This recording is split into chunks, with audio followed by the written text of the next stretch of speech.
नक्कीच. पण बरेच कयास लगावले जात आहेत की भविष्यामध्ये जर भाजप आणि उद्धव बाळासाहेब ठाकरे यांचा पक्ष एकत्र आला तर मग काय होणार शिवसेनेचं?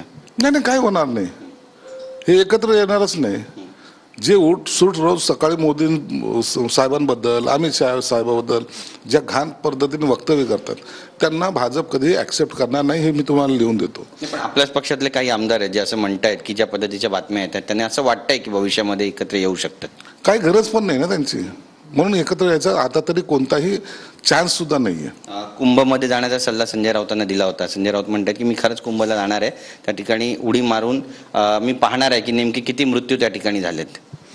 खरं तर त्याने चेंगराचेंगरीच्या टायमाला हे तिथं पाहायला गेला पाहिजे होतं ना. याच्या अंगावर सर्वजण बसून जर चेंगरला गेला असताना कमीत कमी शहीद तरी झाला असतं. हे रोज तोंडातली घाण बघण्यापेक्षा गंगेमध्ये गेला असं तरी सांगता आलं असतं. पण दुर्दैव आहे, आम्हाला ती सुद्धा संधी यांनी दिली नाही. नक्कीच. प्रताप सरनाईक यांनी जे वक्तव्य केलं आहे धनंजय मुंडे यांच्याबाबत त्याला कसं पाहता? कारण ते म्हणतात की मी जर असतो तर नैतिकतेच्या आधारावर मी पहिलाच राजीनामा दिला असता आणि धनंजय मुंडे द्यायला पाहिजे. ज्यांचं त्यांचं वैयक्तिक मत आहे, परंतु मला वाटतं या बाबतीमध्ये त्या पक्षाच्या नेत्याने निर्णय घ्यायचा आहे.